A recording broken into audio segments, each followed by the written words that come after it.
નમસ્કાર. ચાલો આજે એક એવી ગજબની જગ્યાની વાત કરીએ જ્યાં બે તદ્દન અલગ દુનિયા એકબીજાને મળે છે. જરા વિચારો તો, એક એવું રણ જ્યાં સોનેરી રેતીના ઢગલા પર બરફની સફેદ ચાદર પથરાયેલી હોય.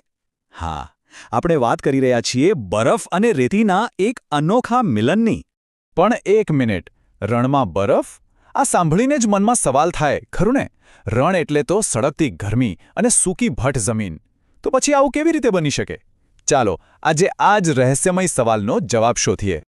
તો બસ આ જ સવાલનો જવાબ આપણને લઈ જશે ભારતના શિખર પર, લદ્દાખના રણ સુધી. પૃથ્વી પરની એક એવી અજોડ જગ્યા જે રણ વિશેની આપણી બધી જ ધારણાઓને બદલી નાખશે.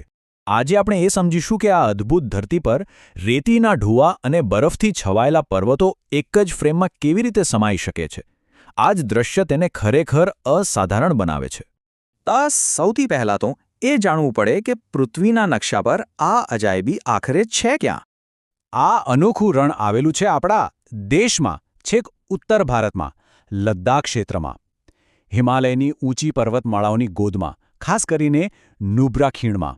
અને આટલી બધી ઊંચાઈ પર હોવું એ જ એના ઠંડા હોવા પાછળનું એક મોટું કારણ છે. હવે આવે છે અસલી સવાલ. આખરે આ ઠંડુ રણ છે શું? અને સહારા જેવા ગરમ રણથી કઈ રીતે અલગ પડે છે? ચાલો જાણીએ. જો સરળ ભાષામાં કહીએ તો ઠંડુ રણ એટલે એવી જગ્યા જ્યાં તાપમાન એકદમ નીચું હોય અને વરસાદ ના બરાબર હોય. અહીં રણ શબ્દનો અર્થ ગરમી નથી, પણ સૂકાપણું છે. અને ઠંડુ એટલે કેટલું ઠંડુ? શિયાળામાં તો અહીં તાપમાન -20 ડિગ્રી સેલ્સિયસ સુધી પહોંચી જાય છે. -20! વિચાર તો કરો, હાડકાં પણ થીજી જાય એવી કાતિલ ઠંડી.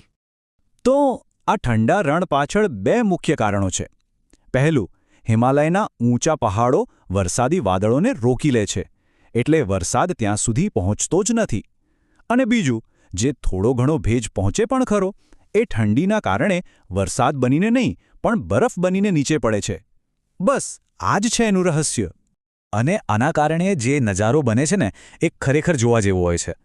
એક તરફ સોનેરી રેતીના ઢૂવા અને એની પાછળ જ બરફથી ઢંકાયેલા પહાડો, અને આ સૂકી ધરતીની વચ્ચેથી સિંધુ જેવી નદીઓ વહે છે, જે આ દૃશ્યને વધુ મંત્રમુગ્ધ કરી દે છે. હવે સવાલ એ થાય કે આટલી અઘરી જગ્યાએ કોઈ રહી પણ શકે? તો ચાલો હવે મળીએ અહીંના અસલી હીરોને, એવા જીવો જેણે આ પડકારને જ પોતાનું ઘર બનાવી દીધું છે. સ્વાભાવિક છે કે અહીં ઝાડપાન બહુ ઓછા જોવા મળે, પાણી અને ઠંડી જેટલી છે. પણ મજાની વાત તો એ છે કે અહીંના પ્રાણીઓએ પોતાની જાતને એવી રીતે ઢાળી દીધી છે કે એમને કોઈ ફરક જ નથી પડતો. આનું સૌથી જોરદાર ઉદાહરણ છે આ 2 ખૂંદવાળું ઊંટ, જેને બેક્ટ્રિયન ઊંટ કહેવાય. આપણને એક ખૂંદવાળા ઊંટ જોવાની આદત છે, પણ આ ભાઈબંધની 2 ખૂંદ એને આ ભયંકર ઠંડીમાં ટકવામાં મદદ કરે છે. પછી આવે છે યાક. એના શરીર પરના લાંબા ઘટ્ટ વાળ જુઓ, એ એના માટે કુદરતી સ્વેટર જેવું કામ કરે છે. અહીંના લોકો માટે તો યાક વગર જીવન વિચારવું પણ મુશ્કેલ છે. અને હા, આ પહાડોનો ભૂતિયો રાજા, હિમદીપડો, એને જુઓ, એ નસીબની વાત છે. એ આ જગ્યાની વાસ્તવિક સુંદરતા અને જંગલીપણાનું જીવંત પ્રતીક છે. તો આટલી મુશ્કેલ જગ્યા, આટલી કઠોર પરિસ્થિતિ, તેમ છતાં લદ્દાખ પ્રવાસીઓ માટે એકદમ હોટ ફેવરિટ કેમ છે? એવું તો શું છે જે લોકોને અહીં સુધી ખેંચી લાવે છે? ચાલો એ પણ જાણીએ. અહીં કરવા માટે ઘણું બધું છે. પેલા 2 ખૂંદવાળા ઊંટ પર બેસીને રણમાં ફરવાની મજા જ કંઈક ઓર છે. પછી પહાડોમાં ટ્રેકિંગ અને બીજી એડવેન્ચર એક્ટિવિટીઝનો રોમાંચ. અને સૌથી ખાસ અહીંના નજારા. ફોટો પાડવાના શોખીન લોકો માટે તો આ જગ્યા ખરેખર સ્વર્ગ છે. તો આખી વાતનો સાર એ જ છે કે લદ્દાખ માત્ર એક જગ્યા નથી, એક કુદરતનો એક જાદુ છે. એક એવી જગ્યા જ્યાં રેતી અને બરફ એકબીજાના દુશ્મન નહીં પણ સાથી બનીને રહે છે. આ જ તેની અસલી ઓળખ છે.